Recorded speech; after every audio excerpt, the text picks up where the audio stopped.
Hi guys, how's it going? Kev here. Wanted to talk to you about relationships. The secret to having good relationships is try to give more than you get. Be a giver to that relationship rather than a taker. Value and treasure all your relationships. And if you know my background, as some people might say, fancy you giving advice on relationships, Kev, when you've had, alas, too many failed ones. And yes, that is a sad thing. That's true. But it's often from our mistakes in life that we can learn. And the thing is, you see in Hollywood, in the movies or in the fairy tales, right? The boy meets girl, they fall in love, and they ride off into the sunset and they live happily ever after. But of course, that's what it's like in the beginning. When you're first in love with someone, you don't have to be told to be loving and doting on them, because the drive of love would have it no other way, right? But as you go through the relationship and you get into it more and you get used to each other, it's easy to take each other for granted.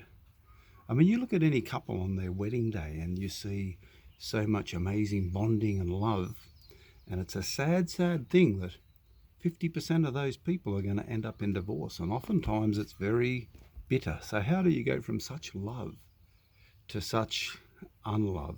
Why does that happen? For one thing, it's a lack of commitment.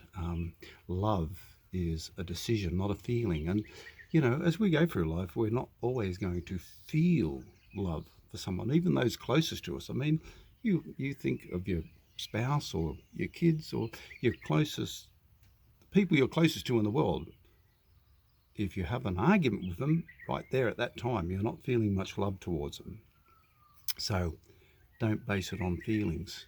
Now, when you start giving into a relationship, it builds it up. And most times, not always, some people are selfish, but given on the basis that when you first met this person, you were in love with them, that when you start giving to that person, they're going to respond in kind, and it's an upward spiral.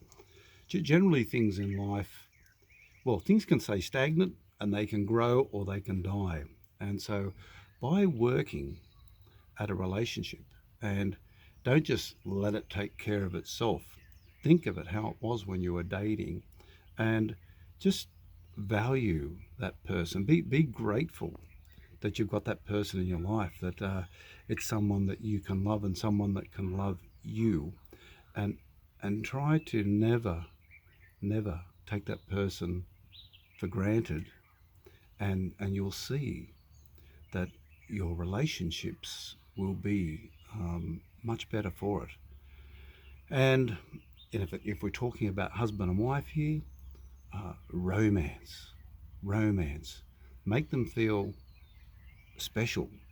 Tell them how you love them every day. Well, tell that to all your family, right? Don't just take it for granted. And if it feels uncomfortable for you to say, I love you, well, just do it anyway. You'll find it gets easier. It's a funny thing in life that sometimes it's easier to say harsh words than to say kind, loving words. But trust me, you'll get a benefit for that. And yeah, back to the husband and wife things. Be romantic. Be romantic. Don't just treat each other as flatmates, roommates, or good friends. Be romantic. And so I would recommend. There's two really good books I've read. One is Love is a Decision, which means it's not a feeling. And there's another one about the 5 love languages. And but I won't talk about that now because I don't want this to go too long. But if you're interested in to know about any of those books, leave a comment below and I'll do a bit of a review on them. Okay? All right. If you're still watching this, thank you very much, and I hope you get something out of it. All right? If you like it, give me a thumbs up, share the love, share it with your friends. Okay, take care. God bless, guys. Bye-bye.